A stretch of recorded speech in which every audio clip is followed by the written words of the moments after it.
Bonjour à tous et bienvenue sur le Rendez-vous Tech, l'émission qui explore et qui vous résume de manière compréhensible toute l'actualité tech, internet et gadgets. Bonjour à tous et bienvenue sur le Rendez-vous Tech, l'émission où on va vous résumer tout ce qui se passe dans le monde de la technologie, d'internet et des gadgets. Et aujourd'hui, tout ce qui se passe dans le monde de la technologie, c'est un petit peu un sujet, c'est-à-dire Libra et Calibra et Facebook, cette crypto-monnaie entre guillemets, j'utilise toujours des guillemets quand je dis ça, de Facebook. Vous allez voir que c'est un sujet complexe et sur lequel vous avez certainement de nombreuses questions. J'espère qu'on va réussir à répondre à la plupart d'entre elles. Je suis Patrick Béja et j'ai le grand plaisir de recevoir, pour m'aider à répondre donc à toutes ces questions, deux experts du sujet. On va commencer par Ouriel Ohayon, qui est avec nous aujourd'hui. Je vais peut-être te laisser te présenter tout seul comme un grand, Ouriel. Très bien, on peut faire ça. Déjà, merci pour l'invitation. Moi, je dirige une société qui s'appelle Kaizen. On produit un porte-monnaie pour les assets crypto, Bitcoin, Ethereum et bientôt d'autres, qui s'appelle Zengo, qu'on a lancé il n'y a pas longtemps. Et voilà, j'ai fait pas mal de choses dans la technologie. J'avais lancé TechCrunch en France, cofondé Isaï, qui est un fonds d'investissement, et d'autres startups. Et aujourd'hui, 100% dans la crypto. Super, tu vas nous aider à y voir plus clair. J'imagine que vous étudiez déjà la possibilité d'avoir des Libra dans votre portefeuille Zengo. Je suis sûr donc qu'on va pouvoir débattre de tout ça. Et de l'autre côté de moi, donc à ma gauche et à ma droite, ou à ma droite et à ma gauche, Fabrice Croiseau se joint à nous. Comment ça va, Fabrice ? Ça va très bien, merci Patrick pour l'invitation. Bonjour à tous et bonjour à Auriel aussi. Oui, donc moi, je vais me présenter aussi un peu comme Vas-y, oui, même traitement. Voilà, même traitement. Donc moi, je suis Fabrice Croiseau, je dirige une société qui fait du développement logiciel spécifique, qui est localisée à Luxembourg, environ 140 personnes, avec très impliquées dans le monde blockchain et dans le monde crypto, aussi bien dans le secteur financier majoritairement, mais pas que, sur d'autres projets qui sont liés au score ou à d'autres activités que purement la finance. Super, merci à toi aussi d'être là avec nous. Donc oui, je suis bien entouré. Je pense qu'on va pouvoir couvrir tout ça correctement. Avant de se lancer, évidemment, j'aimerais remercier les auditeurs qui choisissent de soutenir l'émission sur Patreon, qui n'acceptent pas encore les crypto-monnaies, mais peut-être qu'avec Libra, ça changera d'ici quelques années. Merci aujourd'hui très spécifiquement à Julien Suarez, Nico Réagi, Superbog, Patrice Pernet, Antokios Héracléon, Bobby Riot et Daniel Jean-Paul Steph. Merci à vous tous et bien sûr à tous ceux qui soutiennent l'émission. Vous le savez, c'est le moyen de permettre à l'émission d'exister. C'est sur patreon.com/rdvtech. On va donc parler de Libra, de Calibra, de Facebook, de la Libra Foundation, c'est comme ça qu'elle s'appelle. On parlera un petit peu ensuite de la Microsoft Surface, du Raspberry Pi 4 que certains d'entre vous attendent avec grande impatience, de décisions de la Cour suprême aux États-Unis qui sont assez intéressantes et d'autres petites choses. Mais donc on commence comme promis avec Libra, cette annonce de Facebook pour ceux qui sont restés dans une cave pendant les 10 derniers jours. C'est la crypto-monnaie qui a été annoncée par Facebook. Je vous propose que pour couvrir le sujet, j'essaye de faire un petit résumé de l'essentiel de ce qu'il faut retenir en 2-3 minutes. Et puis après ça, on en parlera avec Fabrice et Ouriel, qui ne manqueront pas de me dire là où je me suis planté et où j'ai dit des bêtises, j'espère, n'hésitez pas à me corriger.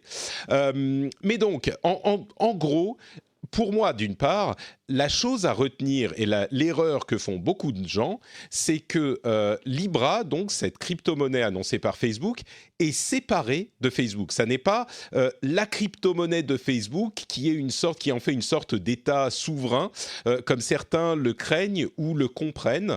Et je crois que ça peut mener à beaucoup d'erreurs. Parce que, donc ça, c'est vraiment la chose à retenir. Il y a des choses plus importantes, mais ça, c'est l'erreur la plus commune.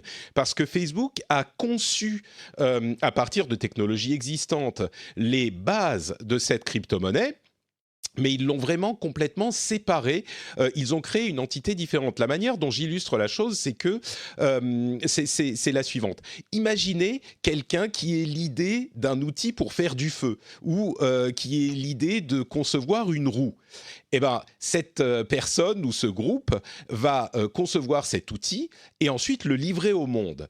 Et cet outil, que ça soit le feu ou la roue, peut être utilisé pour plein de choses, mais à partir du moment où il n'y a pas de copyright ou ce genre de choses, l'outil n'appartient plus à l'entité qui l'a créé. Eh bien, à peu de choses près, on est un petit peu dans ce type de configuration avec un montage assez intelligent, assez ingénieux de la part de Facebook, qui a conçu cette crypto-monnaie pour être la crypto-monnaie qui a les plus grandes chances de s'imposer, donc d'amener les changements intéressants que pourrait amener la crypto-monnaie, une crypto-monnaie qui soit beaucoup utilisée dans le monde, mais elle ne leur appartient plus vraiment, puisqu'ils ont prévu, alors il faudra que tout se passe comme ils l'ont prévu bien sûr, mais à ce stade, ils ont décidé de créer la Libra Association, l'association Libra, qui inclut de nombreux membres. Ils sont 28 aujourd'hui, ils seront peut-être plus nombreux au moment, à la fin de l'année, quand la crypto-monnaie sera transférée à la gestion de l'association Libra. Et Facebook est un membre de cette association, ils n'ont pas plus de votes que les autres. Et il y en a 28, s'il y en a une centaine, eh ben, ils auront 1% des votes pour la gestion de cette crypto-monnaie, mais pas plus.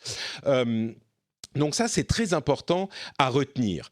Ils livrent ce design en mode complètement open source. La Libra blockchain est open source, sous licence Apache 2.0, et elle a des caractéristiques intéressantes.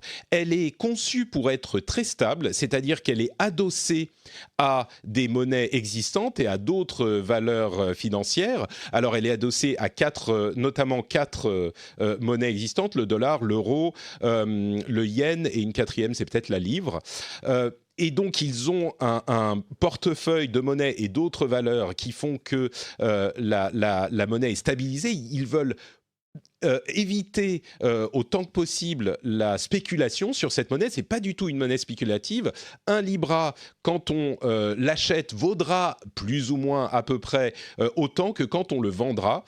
D'ailleurs, l'argent qui sert à acheter les Libras est conservé, et le Libra est créé au moment de cet achat et puis détruit quand le Libra est remis à l'institut qui l'a émis. Il est détruit et l'argent est ressorti. Donc il y a vraiment deux mécanismes pour éviter la spéculation. Ils veulent un maximum de stabilité. Il y a des frais de transaction qui sont très faibles, des transferts qui sont aussi rapides que possible dans ce contexte, ou en tout cas assez rapides.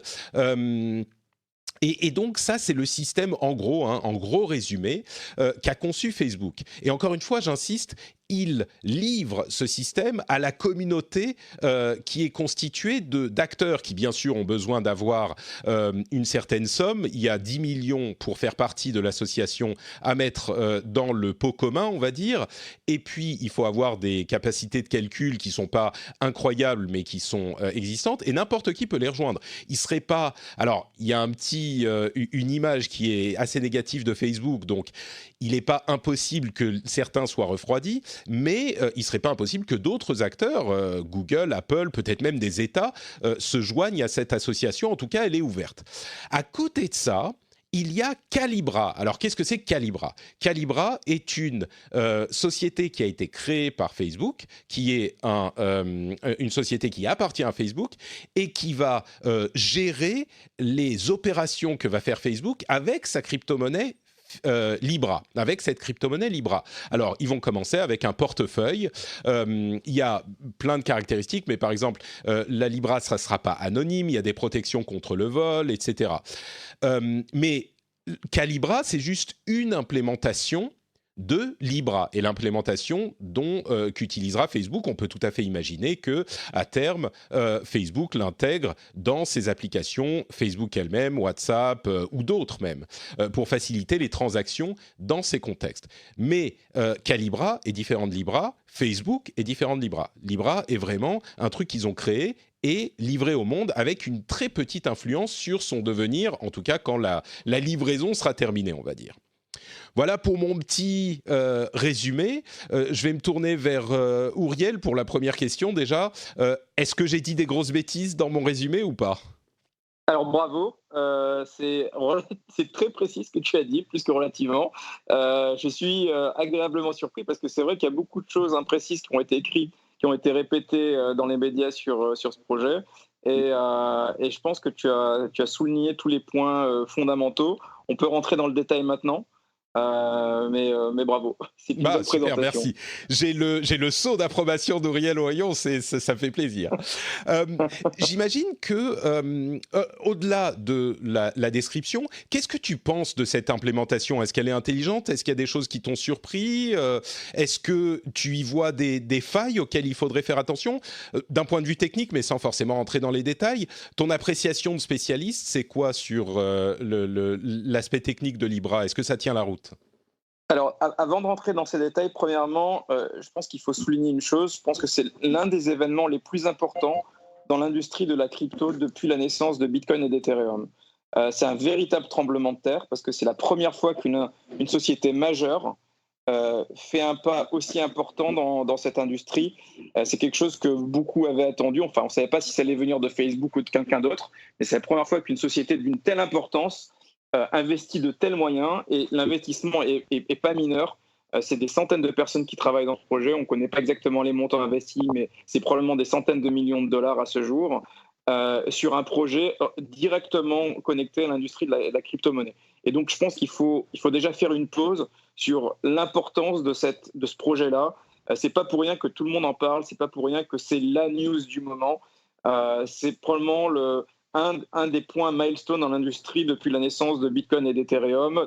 Et il n'y a pas une société qui n'en parle pas. Et d'ailleurs, ça atterrit dans tous les médias. Même mes parents m'en parlent, donc c'est pour dire. Mais j'irais même plus loin. Moi, j'ai l'impression que c'est une milestone potentiellement dans l'histoire d'Internet. C'est-à-dire qu'effectivement, on va peut-être, parce que Facebook a les moyens de faire ce genre de choses et le poids, on va peut-être assister à la première crypto-monnaie qui sera acceptée par l'industrie et par le monde au sens large. En tout cas, si celle-là n'y arrive pas, on peut se demander laquelle y arriverait, parce que celle-là est très bien positionnée. Et du coup, ça pourrait créer, pour parler avec des gros raccourcis, la première vraie monnaie d'Internet. On met Bitcoin, Ethereum de côté, qui ont eu leur importance, mais qui n'ont pas conquis le grand public, on va dire. Là, ça pourrait être la vraie première crypto, n'a pas vraiment d'importance, la vraie première monnaie d'Internet, en fait. En fait, j'irais même encore plus loin, Patrick, si tu me permets. C'est plus qu'une révolution ou un milestone important dans l'industrie d'Internet. Je pense que c'est un milestone important dans l'histoire de l'économie. C'est la première fois qu'une société privée avec un tel reach, n'oublions pas, c'est plus de 2 milliards d'utilisateurs, entre 2 et 3 milliards d'utilisateurs, qui vient avec un projet. Alors après, on va expliquer comment il est orchestré, mais il n'est pas simplement porté par eux. Et qui apporte une nouvelle valeur économique qui permet de changer la manière dont des milliards de personnes peuvent transacter. Et donc ça dépasse les limites de la cryptocurrency, ça dépasse les limites de l'Internet, ça va avoir un impact sur l'économie. C'est pas pour rien que tous les politiques et toutes les banques sont un peu en mode panique et essayent de comprendre un peu ce qui se passe. Donc, je pense qu'on a déjà non, mais tu as raison, on va en parler d'ailleurs, les conséquences et même pourquoi est-ce que Facebook fait ça, parce qu'on peut se poser la question, si Facebook s'en sépare totalement, pourquoi est-ce qu'ils ont mis autant d'argent là-dedans, et on va spéculer là-dessus. Fabrice, je me retourne vers toi également, est-ce que tu partages cette analyse de l'importance, bon, vous êtes un petit peu des fans de crypto-monnaie donc, peut-être, et de blockchain, donc peut-être que vous voyez ça avec enthousiasme. Moi j'ai un petit peu la même vision que vous, mais je suis aussi un fan de tech, mais il n'empêche, est-ce que tu partages toi aussi, Fabrice, cette analyse et l'importance de ce moment ? Oui, 100%. Je partage en fait 100% de ce qui vient d'être dit.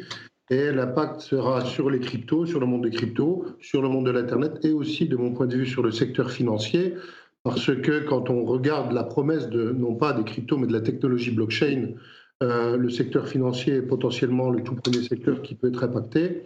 Pour ça, il faut qu'il y ait un accès facilité et globalisé à une blockchain et à une crypto sur cette blockchain-là, et c'est vraiment la promesse de Facebook. En plus, ils l'ont fait avec beaucoup d'habileté, puisqu'ils ont réussi à combiner une promesse, encore une fois, des blockchains et des cryptos, qui est que on va pouvoir avoir une possibilité d'échanger de la valeur sans être dépendant de gros tiers de confiance qui vont pouvoir dicter à peu près ce qu'ils veulent de ce côté-là. Et en même temps, la difficulté qu'on a que le secteur, en tout cas avec Bitcoin et Ethereum, c'est qu'effectivement, il n'y a personne vers qui se retourner, mais il n'y a vraiment personne. C'est-à-dire qu'on n'a aucun acteur, c'est complètement géré par les protocoles. Là, on a un ensemble d'acteurs et ça c'est écrit dans les documents de Facebook, que Facebook a choisi comme étant diversifié dans des secteurs d'activité diversifiés, dans des zones géographiques diversifiées, qui vont pouvoir participer à la gouvernance de cette monnaie avec des possibilités de collusion qui sont très faibles, parce que leur intérêt commun, c'est que le projet et la crypto-monnaie fonctionnent, et pas plus que ça. Et donc, je trouve qu'ils ont réussi à trouver un excellent milieu entre l'aspect complètement libre et décentralisé de la gouvernance et l'aspect habituel du secteur financier, où on a des gros acteurs, des gros tiers de confiance qui font à peu près, qui dirigent tout. C'est vrai qu'on a un équilibre qui est assez bien trouvé entre tout ça. Alors certains disent ah oui, mais c'est pas vraiment décentralisé, il y aurait des choses à dire là-dessus. Mais on a par exemple les membres de la Libra Association qui ont déjà été annoncés.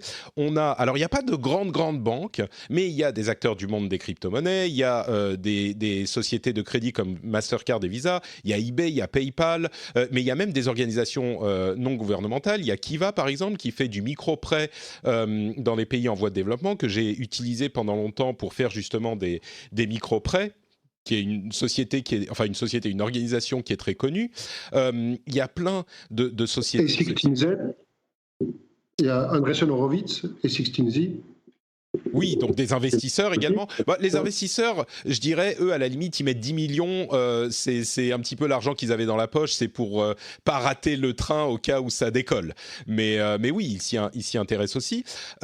Et ce système qu'ils ont mis en place pour s'assurer qu'il n'y a pas de volatilité de la monnaie semble intelligemment fait et semble pouvoir fonctionner. Je redonne la parole à Auriel et je te repose la question que je te posais tout à l'heure. Est-ce que tu vois un lièvre à lever quelque part dans leur organisation ? Est-ce qu'il y a des failles que toi tu verrais ou est-ce que vraiment c'est bien ficelé leur truc ? Alors, il y a plusieurs niveaux de commentaires. Je pense que le premier, c'est de saluer le fait qu'ils ont déjà mis l'intégralité du code en open source et donc qu'on peut effectivement voir qu'on n'a pas affaire à une black box et qu'on voit bien un petit peu comment fonctionne le système avec ses limites. On voit bien que Facebook, enfin plutôt Libra, puisque c'est pas Facebook, en tout cas ceux qui l'ont fondé, ont cette intention d'essayer de décentraliser au mieux le process. Alors, ce qui n'est pas décentralisé, c'est la naissance de la monnaie, contrairement au Bitcoin qui lui-même, a été généré ex nihilo de par tous ses membres. Là, il y a un point d'inception qui fait que la monnaie, elle existe au départ puisqu'elle est contribuée par une parité sur un panier de monnaie. Donc il y a effectivement cette différence majeure avec le Bitcoin où la monnaie ne vient pas simplement du process de minage, de mining. C'est-à-dire, je vais expliquer un petit peu plus pour les gens qui n'ont pas suivi. L'une des raisons pour laquelle le Bitcoin est aussi volatile, c'est l'une des raisons, c'est qu'il est rare. Et en fait, les Bitcoins sont minés par des formules mathématiques complexes, qui fait que un ordinateur peut trouver un Bitcoin en minant pendant plusieurs heures, et on en trouve à un rythme qui change en fonction de l'existence du nombre de Bitcoins. Donc, il y a un jeu avec l'offre, on va dire, plus qu'avec la demande, mais il y a un jeu mathématique avec l'offre des bitcoins. C'est pas le cas du tout avec les Libra. Les Libra ont une existence qui est complètement associée à la monnaie qui a été utilisée pour les acheter. Donc la valeur, comme je le disais tout à l'heure, est doublement stabilisée, quoi. Voilà. Et alors une autre différence importante, c'est que dans les crypto-monnaies comme le Bitcoin, il n'y a pas ce qu'on appelle un système sans permission, permissionless, c'est-à-dire que n'importe qui peut venir avec son matériel, venir miner, contribuer à la création des bitcoins et à la maintenance du système de sécurité. Alors que dans le système de Libra, on est dans un système permissif où il faut avoir été choisi, comme a été Uber, eBay et tous les partenaires que tu as mentionnés. Au passage, saluons aussi Iliad et Xavier Niel, qui font partie du lot. Et il faut avoir été choisi par Facebook, en tout cas dans cette étape. Et donc l'objectif pour eux, c'est d'avoir 100 personnes, 100 membres d'ici le lancement, pour pouvoir participer au fonctionnement du réseau. Donc c'est un système qui est permissif. Donc ça, c'est les deux différences majeures par rapport au Bitcoin. Et certains voient ça comme une décentralisation capée, limitée, et donc avec forcément des biais, puisqu'il peut y avoir des risques de collusion. S'il n'y a que 100 personnes peuvent se mettre d'accord, ou un quorum de majorité peut se mettre d'accord pour arrêter le système ou empêcher des transactions. Une autre différence, c'est que le mode, en fait, la technologie utilisée pour arriver à un consensus pour la validation des transactions, c'est pas Proof of Work, c'est pas ce système utilisé par Bitcoin et actuellement par Ethereum qui est très consommateur d'énergie, reproche que l'on fait régulièrement aux technologies blockchain, qui est très consommateur d'énergie, qui prend aussi un peu de temps pour pouvoir valider les transactions. On est, de par l'aspect justement, le fait que n'importe qui ne puisse pas participer ne puisse pas participer à la validation, on est sur un mode hybride entre Proof of Authority et Proof of Stake, qui fait qu'on est beaucoup plus rapide, on ne consomme pas plus d'énergie que n'importe quelle application web dans un data center, et aussi on peut aller beaucoup plus vite. À titre d'information, d'après les white papers, les tests qui ont été réalisés pour l'instant par l'association permettent de faire par nœud 1000 transactions par seconde et attendre à avoir une transaction validée au bout de 10 secondes. Alors que Bitcoin aujourd'hui, c'est 10 minutes pour bloc, et si on attend quelques blocs, il faut souvent plusieurs heures pour être certain, complètement certain que la transaction, elle va pas être enlevée de la blockchain. Donc on est au final, je pense qu'on sera tous d'accord pour dire que c'est effectivement un système qui est très bien pensé, qui n'adhère pas à 100% au principe, je dirais, c'est vraiment sans aucun biais négatif, mais au principe anarchique du Bitcoin. C'est quelque chose qui n'est pas autant décentralisé, mais qui, on va dire, instaure un petit peu plus de confiance, que ce soit pour la question de la décentralisation, la question de la stabilité, de la volatilité de la monnaie, etc. À partir de là, une fois qu'on a établi, et on pourrait en dire beaucoup plus, mais on va avancer. Encore un petit point juste pour finir sur ce point, c'est que en fait aujourd'hui, effectivement, c'est pas complètement décentralisé, il y a ce nombre de personnes, mais la technologie, elle est prête en fait pour passer complètement en proof of stake. Et ce qui est écrit dans les documents de Facebook, c'est qu'il est envisagé à terme qu'on passe d'un mode qui est permissionné à un mode qui est permissionless. La raison pour laquelle ils veulent démarrer comme ça, c'est pour s'assurer que les acteurs aient confiance dans le système, parce que quand on démarre, en fait, forcément, on va démarrer avec un nombre de nœuds limité, et quand on va démarrer avec un nombre de nœuds limité, il faut avoir confiance dans ces nœuds-là, ou alors qu'il n'y ait pas beaucoup d'utilisateurs. Donc l'idée, c'est de démarrer avec des acteurs dans lesquels les utilisateurs fassent confiance, de progressivement, donc là, ils veulent déjà aller jusqu'à 100 effectivement au démarrage, et un terme qui n'est pas mentionné, de passer à un mode où n'importe qui pourrait, pour peu qu'il ait suffisamment de Libra bloqués sur un compte, participer au consensus. Et la technologie est déjà prête pour ça. J'ai l'impression qu'on est un petit peu dans une situation qui est comparable au niveau du matériel aux smartphones ou aux tablettes à l'époque où Apple s'est lancé dans la bataille. C'est-à-dire que les smartphones existaient déjà, les tablettes existaient déjà, mais quand l'iPhone ou l'iPad sont arrivés, c'était un petit peu la version aboutie de ces technologies qui existaient déjà dans le monde. Donc, bon, cette petite comparaison faite, il faut préciser qu'évidemment, le nom de Facebook inspire la méfiance dans le monde entier, et ce type d'initiative, avec raison, a provoqué des vagues dans les gouvernements et dans les institutions financières du monde entier. Et on a des convocations devant le Parlement américain, à la fois à la House et au Sénat, il va y avoir des auditions. En Europe, la France a pris les devants et il semble que l'Europe veuille en entendre parler un petit peu plus. On va réfléchir aux implications et à la manière dont est conçue cette crypto-monnaie. Je pense que c'est normal, que c'est naturel et qu'il faut pas se précipiter dans ce genre d'initiative qui pourrait avoir des conséquences importantes sur le monde. Je crois qu'il y a 10 ans, on se serait dit « Ouais, c'est bon, la technologie, ok, super », mais maintenant qu'on a vu ce que ça peut faire dans le domaine de l'information, je crois qu'il est normal qu'on prenne un tout petit peu de temps pour étudier la chose et on espère que, on espère, je sais pas, on espère que l'étude sera bien faite et que les choses, si elles peuvent avancer sans trop de risques, pourront avancer. Parce que si on se dit aussi, ah ben non, il faut rien faire parce que les crypto-monnaies, non, surtout pas, ça pourrait poser des problèmes, c'est ce que je dis souvent.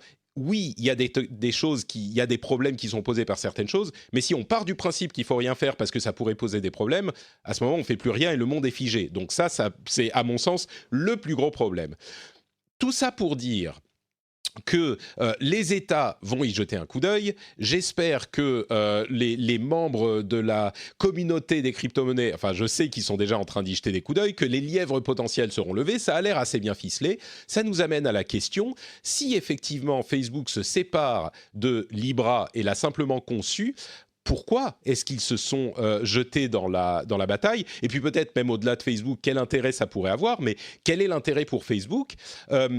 Évidemment, ils ont besoin de l'utiliser. Moi, ce que je peux y voir, c'est que, comme je parlais d'outils tout à l'heure, le feu ou la roue, Facebook voit des outils dont ils vont avoir besoin pour évoluer à l'avenir. On a parlé de leur super zap, c'est-à-dire l'équivalent de WeChat en Chine, qui a commencé comme une application de chat, mais qui s'est transformée en super application qui fait beaucoup de commerce, mais plein d'autres choses. Et c'est la direction dans laquelle semble vouloir se diriger Zuckerberg avec Facebook. Donc, ils ont bien sûr besoin d'une monnaie plus simple à utiliser pour faciliter les échanges à ce niveau-là.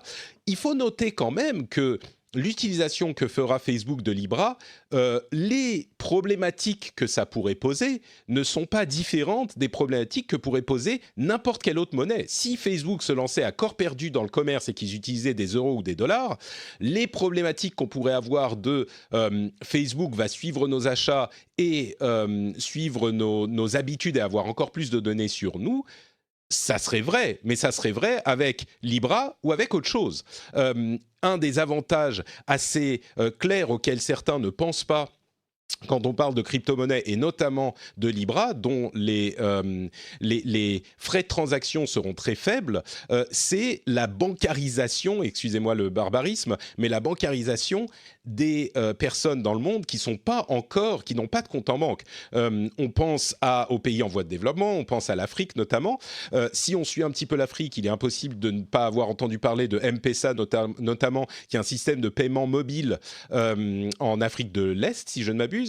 Et c'est les mobiles, en fait, ont permis à une grande partie des populations les plus défavorisées de s'équiper en moyens de paiement et du coup de développer économiquement des régions qui n'avaient pas d'espoir de se développer de cette manière. Le gros problème, c'est que les frais, c'est pour ça que j'y reviens souvent, les frais de transaction sont souvent très élevés par rapport aux paiements. On parle de paiements qui sont assez faibles, de quelques centimes ou quelques euros, parfois moins, et les frais de transaction seront a priori très très faibles avec Libra. Alors, 0 ou une fraction de Libra au niveau technique. Ensuite, les opérateurs pourront prendre un petit peu plus d'argent, mais ils seront très très faibles.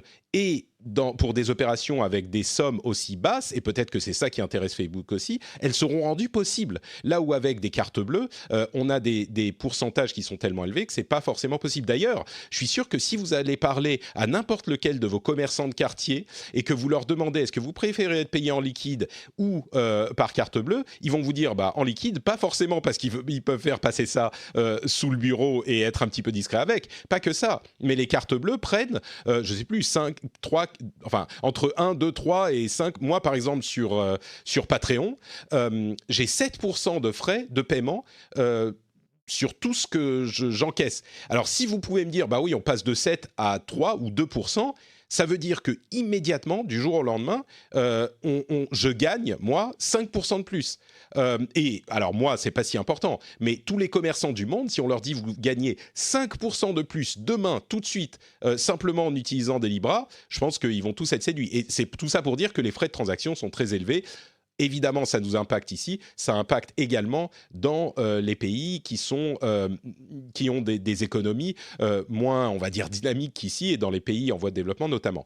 J'ai fait un petit peu un gloubi-boulga de tout ça. À quoi est-ce que, je vais demander à Fabrice peut-être, pourquoi est-ce que Facebook a conçu Libra? Est-ce que tu as une idée de leur endgame, de leur idée finale?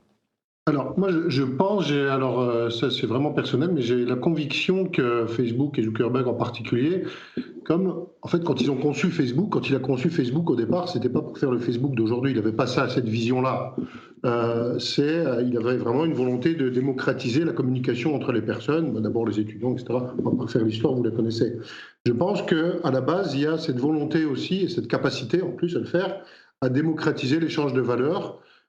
C'est vrai que dans le site web de Libra, les premières populations, ce sont les populations non bancarisées qui vont pouvoir commencer à payer, à échanger de la valeur, avec une confiance dans le système qui échange la valeur, qui est proche du système hors Libra, du système financier, des coûts beaucoup plus faibles et un impact, une possibilité d'échanger quasiment partout dans le monde.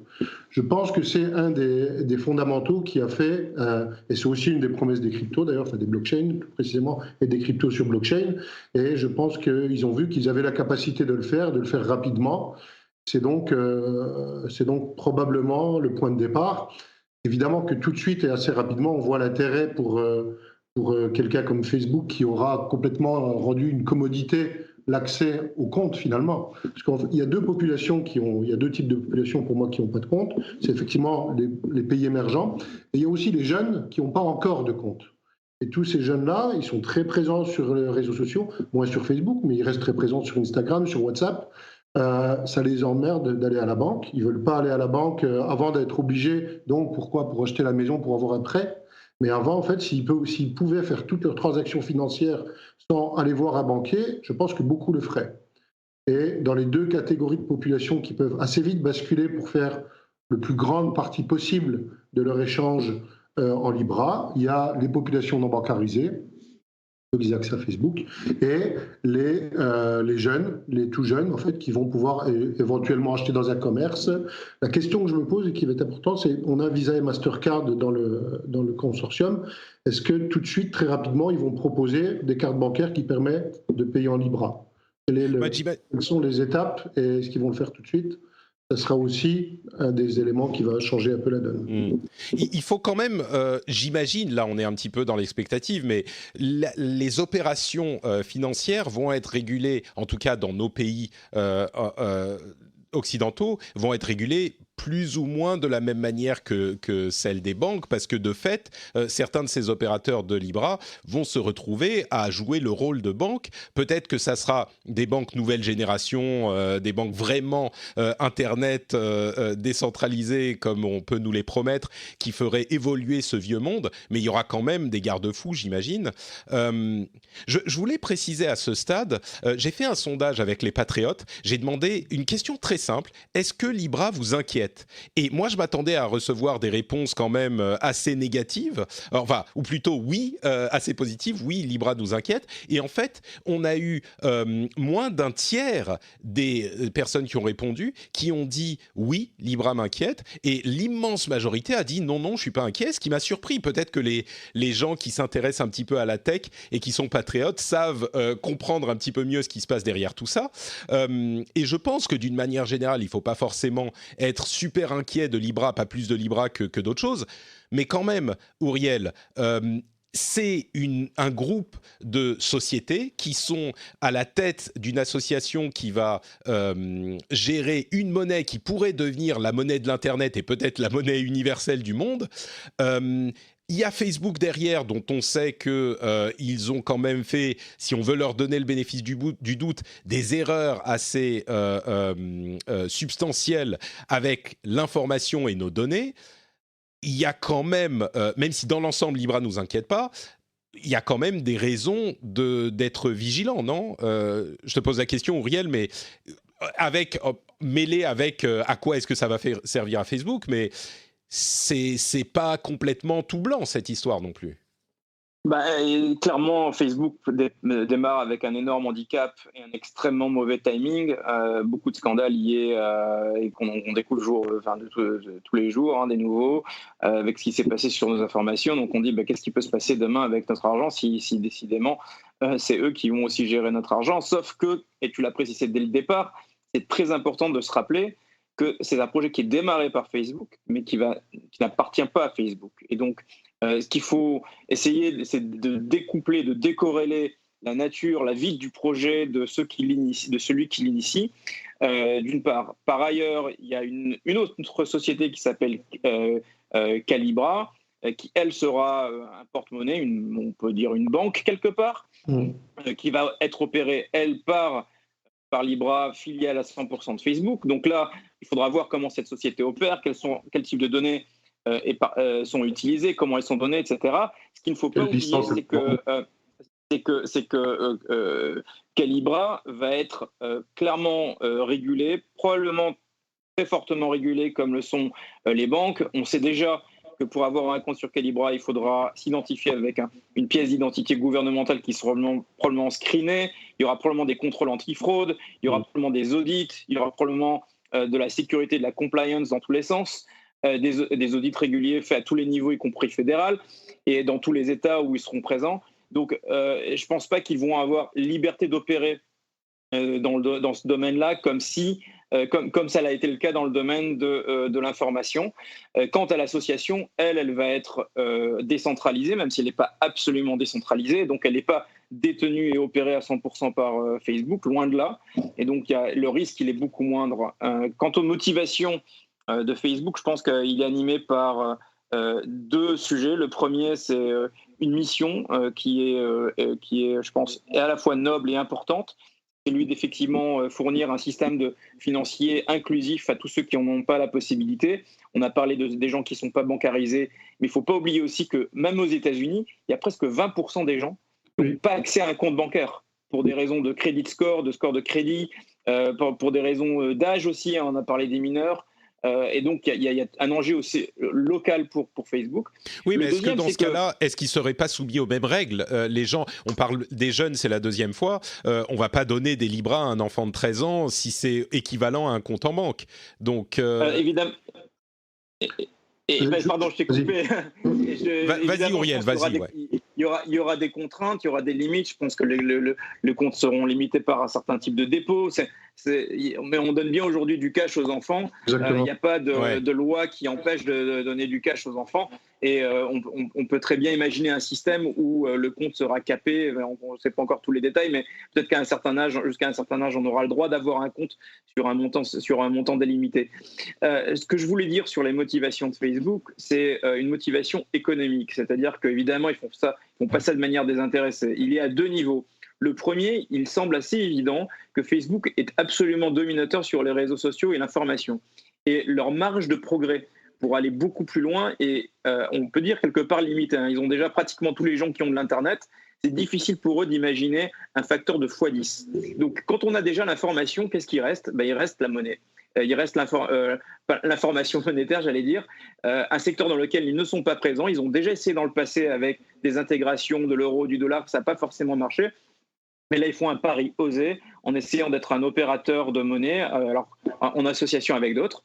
Et donc, je pense que c'est la première motivation, c'est d'aller sur un secteur qui est colossal, sur lequel ils n'ont pas de footprint aujourd'hui. Et le deuxième, c'est qu'il va y avoir quand même beaucoup d'argent qui va être fait par les opérateurs de cette monnaie, des commissions, des services périphériques.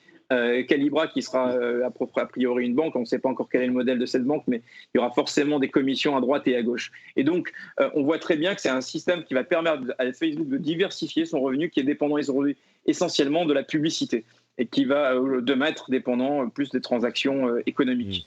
Voilà pour les deux motivations sur lesquelles je vois Facebook se positionner. Ouais, c'est un petit peu comme, pour prendre encore des comparaisons, c'est un petit peu comme quand Google a décidé de lancer Android pour amener Internet au reste du monde, et ils ont vraiment réussi, Android, à amener Internet à toute une partie de la population du monde qui n'y avait pas du tout accès. Évidemment, ça a servi à Google énormément, puisqu'ils font leur argent quand les gens utilisent Internet. Donc ça peut, n'en déplaise aux cyniques, il peut y avoir des motivations qui sont bien sûr pécuniaires, mais qui à la fois, pour faire de l'argent, il faut faire un truc qui pourrait être positif également.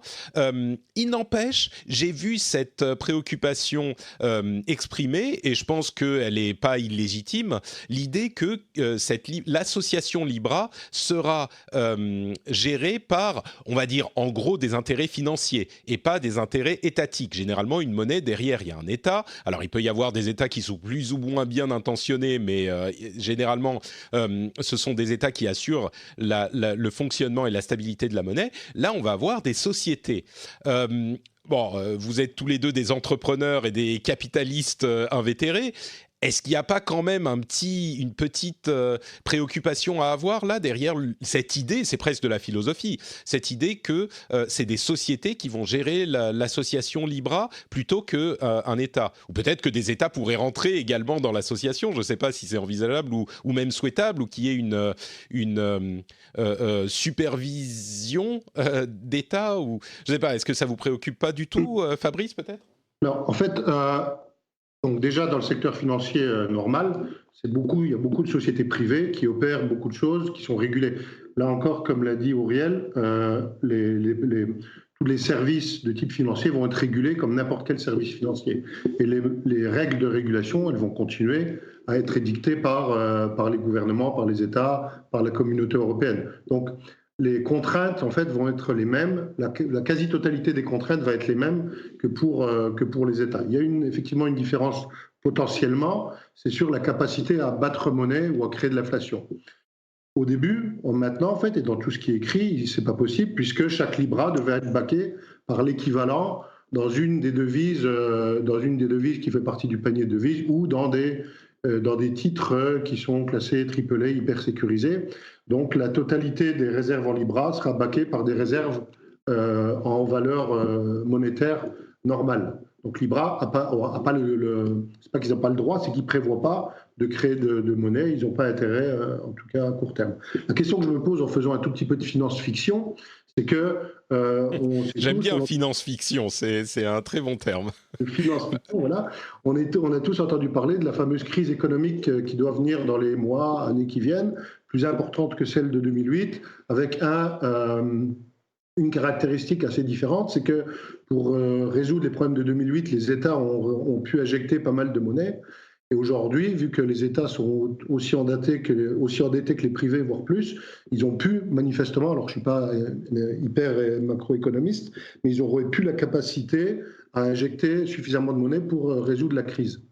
Eh bien, potentiellement, un Libra qui aurait plusieurs milliards d'utilisateurs pourrait créer du Libra qui, à un moment donné, ne serait pas backé par de la monnaie s'ils pensent que c'est dans l'intérêt des utilisateurs, des clients, de continuer à pouvoir échanger de la valeur en n'étant pas impactés par une crise macroéconomique ou économique pour laquelle ils sont au départ pas grand-chose. Et ça, en fait, ça pourrait ne pas être interdit complètement non plus. Parce qu'aujourd'hui, le Bitcoin se crée par algorithme. Là, ça ne serait pas par algorithme. Il y aurait des impacts économiques, mais ça pourrait ne pas être interdit par les régulateurs, sauf à ce que la Libra soit vraiment classée comme une monnaie. Et je ne sais même pas si c'est possible d'ailleurs, puisqu'une monnaie aujourd'hui doit être gérée par un État ou par d'État. Bon, c'est effectivement une question qui va rester en suspens pendant un moment, et on va devoir voir ce qui se passe au niveau des études et des enquêtes que vont faire les États. Auriel, tu nous dis que le son est mauvais de ton côté. Je crois que tu nous entends pas. Si, c'est bon, en fait. J'ai changé de Wi-Fi et ça marche là. Ah, d'accord, en fait, ok. En revanche, j'ai loupé ce que vous avez dit avant. Bon, on parlait du fait que finalement les Libra seraient soumis aux mêmes contraintes que le reste du monde financier, et donc ça n'inquiète pas forcément Fabrice outre mesure. Ou peut-être dans le cas qu'il pourrait y avoir une inquiétude dans le cadre d'une crise financière majeure. Mais bon, dans l'ensemble, on est plutôt confiant. Je vais peut-être te donner le mot de la fin, Auriel, parce que ça fait presque 3/4 d'heure qu'on est sur Libra. Comme on le disait, c'est l'un des événements majeurs de ces dernières années, et peut-être même plus s'ils réussissent leur coup. Donc je pense que ça les vaut. Mais on va quand même avancer, donc je te donne le mot de la fin, et puis on parlera d'autres choses. Auriel, vas-y. Moi, je pense que c'est un projet très intéressant, très excitant, qui va réveiller les États, réveiller les institutions financières. Et rien que pour ça, ça a de la valeur. Il y a beaucoup de choses qui doivent être changées dans le système financier. Donc, je pense que c'est un bon moteur pour pouvoir le faire. Maintenant, on est tous accrochés à ce qui va se décider au niveau du Sénat et du Parlement américain le 16 juillet prochain, quand l'audience aura lieu. Je pense qu'il y a un déficit de connaissance et de compréhension des gens qui veulent interroger aujourd'hui Facebook et peut-être d'autres acteurs. Donc espérons qu'ils auront les bonnes réponses. Aussi, il ne faudra pas louper Facebook au tournant et voir effectivement si les promesses qui sont annoncées, les déclarations d'intention qui sont écrites sur leur site web, sur le site web de Libra, seront effectivement celles qui seront délivrées dans la réalité. Donc pour l'instant, le projet n'est pas lancé, il a été juste annoncé, il y a du code ressource qui est disponible, etc. Mais il n'y a pas de service qui est disponible encore, on ne peut pas acheter des Libra, on ne peut pas encore en échanger. Donc il faudra voir un peu comment tout ça s'opère, et je pense qu'on a 12 mois devant nous, parce qu'ils ont annoncé que ce ne serait pas avant 2020, pour voir comment les choses vont s'articuler, quels autres acteurs vont s'associer, comment les règles vont être effectivement implémentées, et comment les régulateurs vont embrasser, on va dire, entre guillemets, ce projet, car personnellement, moi, je pense qu'ils ont plus d'intérêt à l'embrasser qu'essayer d'y résister. Je pense que c'est inévitable dans l'histoire de l'économie qu'une monnaie digitale intervienne et naisse, et donc c'est peut-être un des moyens d'y arriver. Je ne sais pas s'ils vont y arriver, mais en tout cas, c'est très intéressant. Ouais, c'est peut-être un moyen d'y arriver, pour les régulateurs, au moins d'avoir une main sur le volant, puisque justement, ce n'est pas entièrement décentralisé. Il y a cette Libra Association à laquelle parler, plutôt que d'avoir un truc comme le Bitcoin où il n'y a personne à qui parler finalement. Donc, un autre point juste qui est pas souvent mentionné, Auriel disait en introduction que probablement plusieurs centaines de millions d'euros ont déjà été investis dans le projet par Facebook. Une bonne partie de ces ressources ont été investies pour de la recherche fondamentale. Quand on lit les papiers techniques, le white paper, bon, c'est assez abscon pour des gens qui ne sont pas experts en blockchain, mais quand on lit les papiers, on voit que beaucoup des meilleures pratiques d'aujourd'hui ont été intégrées, et il y a vraiment des innovations qui sont également intégrées, beaucoup de recherche fondamentale, et une des cibles actuelles, c'est les développeurs. Et bon, on ne va pas expliquer pourquoi là, on pourra peut-être une autre fois où on va le lire dans les jours qui viennent.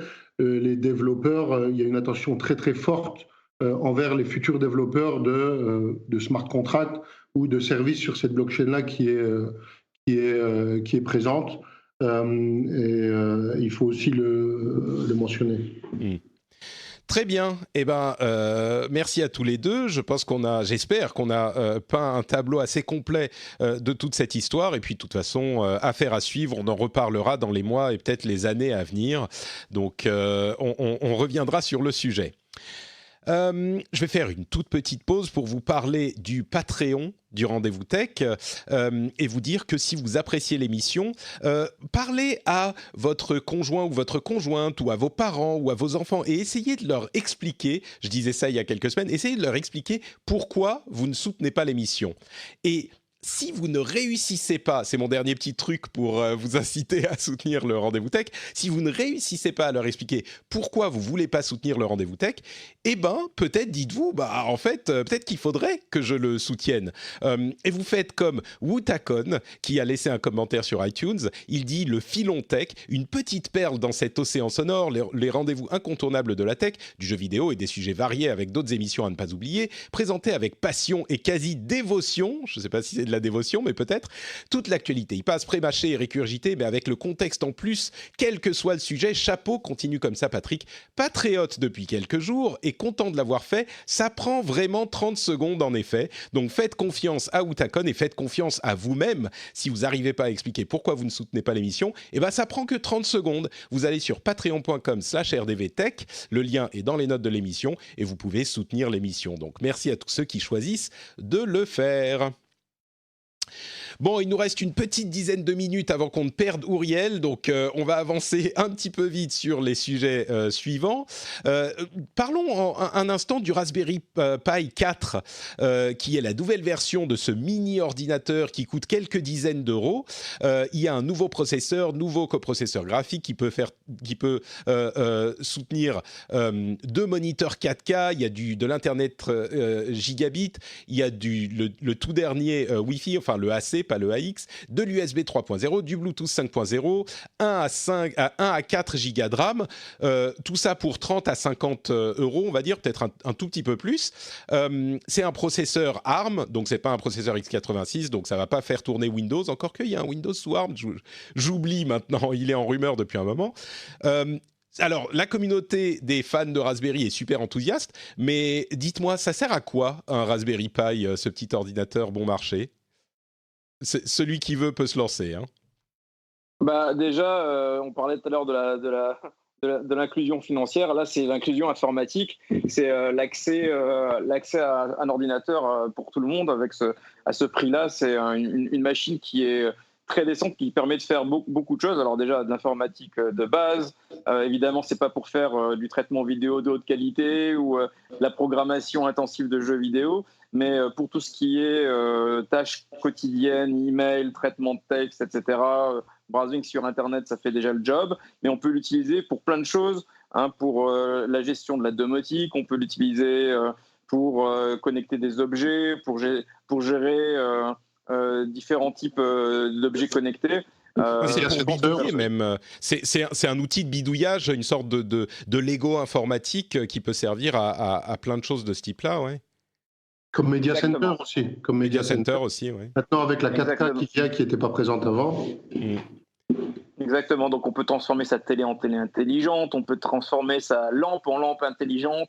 Et donc, ça, c'est quelque part c'est une brique, hein, que je parlais de Lego, mais c'est un peu une brique du Lego qui rend intelligent un objet qui ne l'était pas nécessairement, et à un prix qui est quand même incroyable, parce que pour $35, quand on compare à un ordinateur qui se chiffre en centaines, voire en milliers de dollars, on obtient quelque chose qui est d'une capacité qui est extrêmement décente. Alors évidemment, c'est nu de design, il faut rajouter son propre clavier, il faut rajouter sa propre souris, il faut avoir son propre écran, mais c'est quand même extrêmement compétitif. Et le fait qu'ils aient atteint un tel niveau de performance à tel prix explique l'excitation de la communauté et des gens qui vont acheter. Ouais, c'est un petit bidule super sympa et ça peut faire tourner alors Linux, hein, comme vous vous en doutez, mais c'est vrai que moi je me suis jamais intéressé à l'achat de Raspberry, mais je me demande en fait si j'en ai pas l'utilisation aujourd'hui, je vais peut-être pas en acheter, on va dire, mais par contre l'idée de commencer à faire bidouiller mon fils quand il sera en âge 2, ça pourrait être assez sympa, donc à voir. Quelques petites news de tablettes et d'autres choses. Microsoft a visiblement en préparation, on en avait parlé, une nouvelle tablette Surface à double écran, mais elle serait avec très peu de stockage local et elle pourrait faire tourner les applications Android et intégrerait iCloud, donc en plus d'autres services de stockage en ligne, également iCloud et des applications Android. Et pendant ce temps-là, Google a confirmé qu'il se retirait du business des tablettes, donc Google disparaît, Microsoft redouble d'efforts. C'est une danse intéressante. Il semblerait que le Galaxy Note 10, qui sera bientôt présenté par Samsung, inclut 2 modèles, ce qui est pas si étonnant dans le domaine des téléphones mobiles, mais un Galaxy Note, généralement, il n'y en avait qu'un seul. Et enfin, les bêtas publics des nouveaux OS d'Apple sont disponibles. Moi, j'ai installé iPadOS.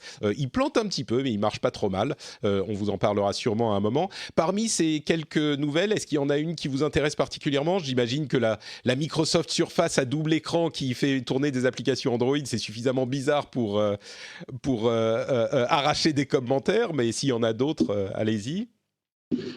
En fait, c'est curieux ce move de Microsoft vers Android ou en fait, c'est autant la surface actuelle. Bon, moi, je suis utilisateur Mac, j'utilise pas beaucoup de Microsoft dans des VM, mais autant moi, j'aime beaucoup la surface actuelle. C'est vraiment le super compromis entre la tablette et l'ordinateur. L'intérêt de faire tourner de l'Android, bon, alors c'est vrai qu'ils ne sont pas présents sur les OS mobiles, donc au moins ils arrivent à capter une partie de ce marché-là. Je suis curieux de voir comment ça va prendre, comment ça va se développer. Et c'est plus. Ça a l'air d'être un concurrent au Chromebook finalement, qui ont beaucoup de succès. Tout à fait. Ouais. Quoi d'autre il y a une décision de la Cour suprême américaine qui était assez intéressante. Il y a eu un procès qui a été intenté contre une chaîne de télévision qui a, entre guillemets, censuré une émission, on va dire, pour simplifier, alors qu'elle était financée par le gouvernement. Et la question était, est-ce que ça contrevient au premier amendement ? Est-ce que cette chaîne a donc contrevenu à la liberté de parole qui est garantie aux citoyens américains en retirant une émission, encore une fois je simplifie, de son antenne, alors qu'elle était financée par le gouvernement. La Cour suprême a dit non, la chaîne qui est financée par le gouvernement, le gouvernement il finance plein de choses, et si la chaîne n'a pas la fonction d'un gouvernement, il émet pas de monnaie, il met pas les gens en prison, etc., il n'est pas soumis au premier amendement, et donc ça n'est pas de la censure. Ça, c'est intéressant en soi, mais ce qui est encore plus intéressant, c'est qu'ils sont allés au-delà de ce jugement pour dire, et d'ailleurs, dans le cas où il y a une société qui n'est pas financée par le gouvernement, ça n'est très certainement pas une contravention au premier amendement. Donc, en gros, le sous-texte, c'était ne venez pas nous emmerder avec cette question-là. Si une société privée retire du contenu que vous estimez pouvoir dire, eh ben, c'est pas une question qui est relative au premier amendement. Évidemment, ça n'inclut pas une question qui serait illégale, comme par exemple retirer du contenu pour des questions raciales, etc. Mais donc, ce que ça veut dire, ce qui était dit par la Cour suprême, c'était Facebook, Twitter, tous ces réseaux sociaux et autres ont le droit de retirer le contenu, je fais un gros raccourci, mais le contenu des gens qui se plaignent qu'ils sont censurés sur Facebook et sur Twitter. Généralement, c'est plutôt des gens que j'aime appeler très énervés. C'est souvent les extrêmes, et souvent les extrêmes du côté de la droite. Et il y avait un grondement qui était en train de se faire sentir depuis des semaines et des mois de ces côtés-là pour dire « Ah, Twitter nous censure, Facebook nous censure ». Je vous en avais déjà parlé dans l'émission. Et bien là, la Cour suprême a dit « Nous emmerdez pas avec cette question, c'est pas une question de premier amendement. Ces sociétés ont le droit de supprimer ce qu'elles veulent. » Donc, bon, je vous laisse juger la chose, mais c'est quelque chose d'assez intéressant.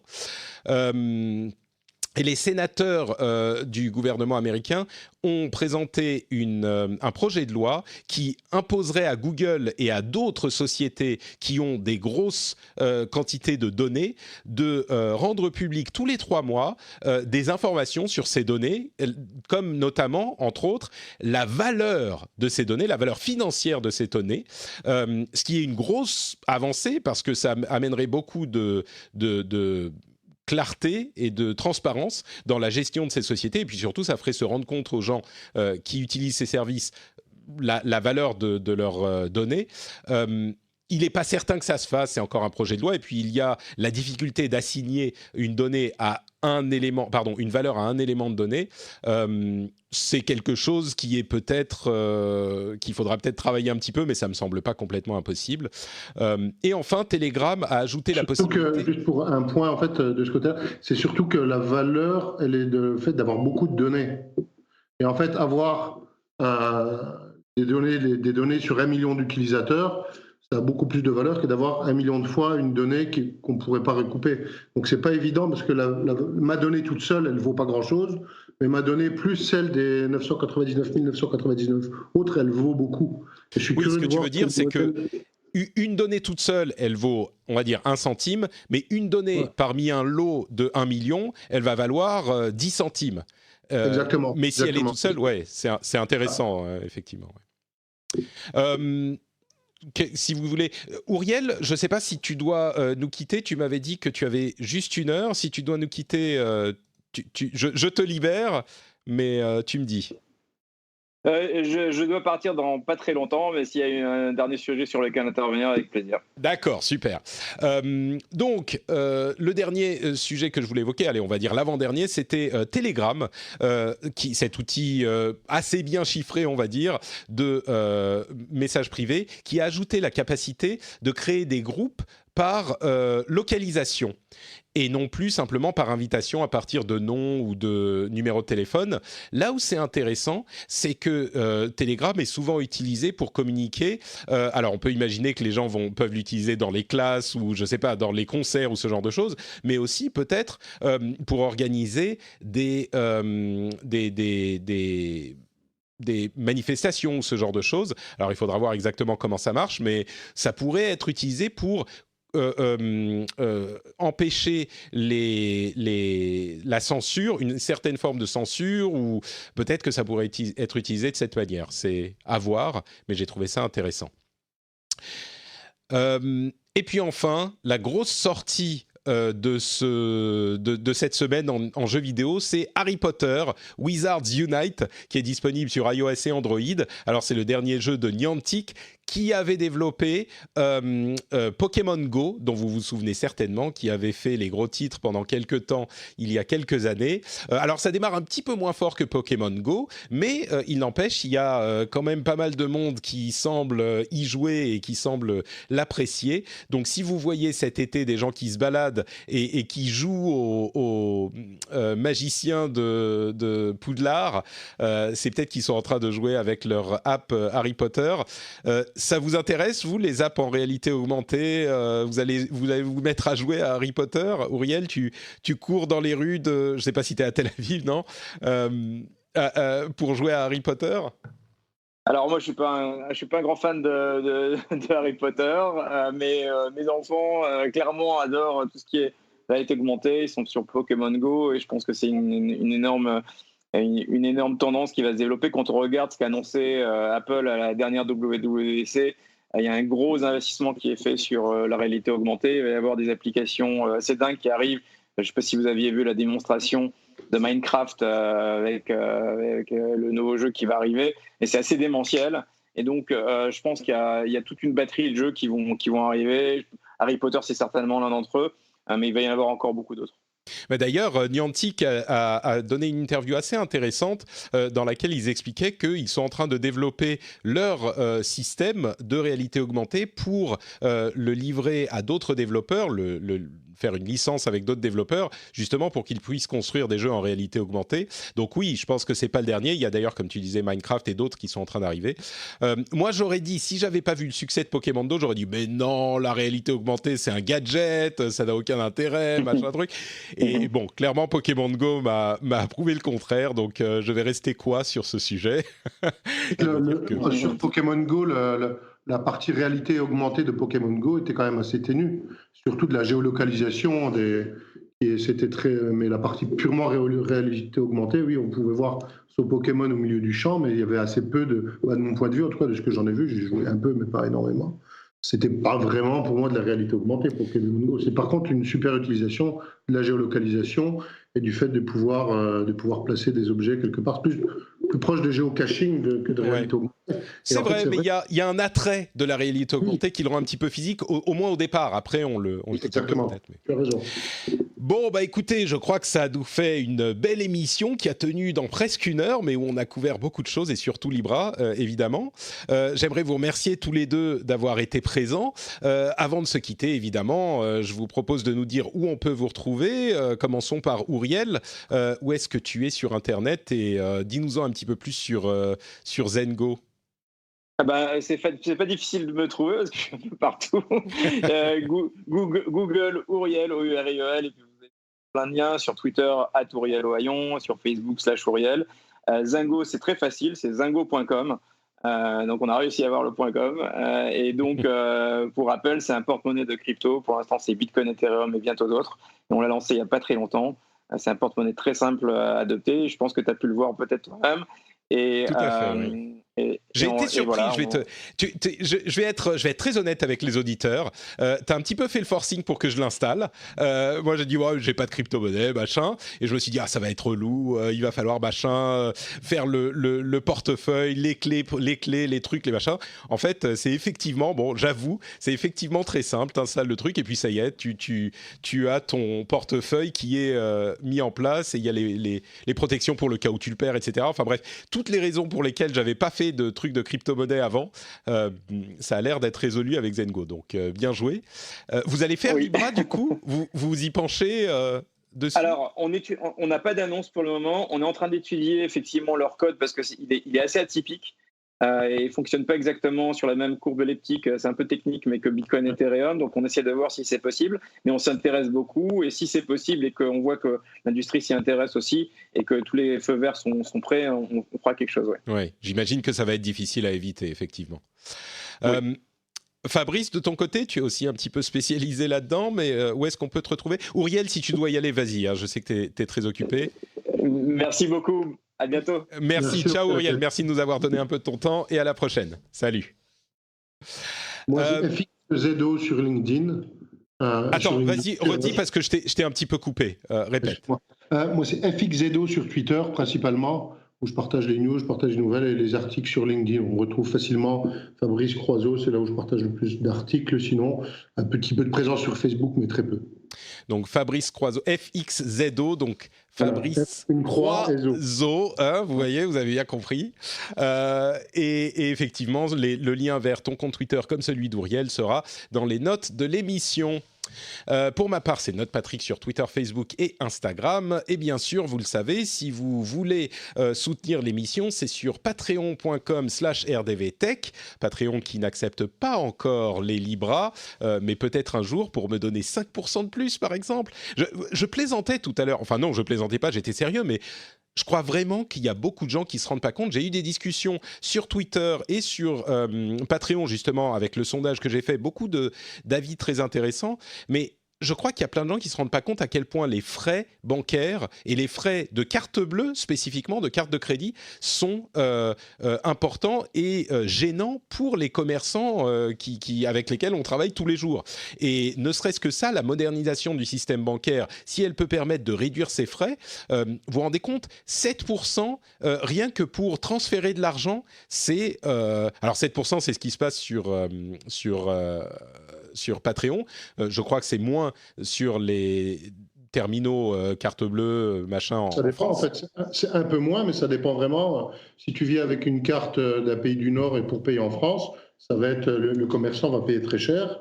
Et c'est vrai que si on regarde les quelques articles que j'ai déjà écrits sur Libra, pour moi, les plus gros gagnants d'un point de vue financier, ce sont les commerçants.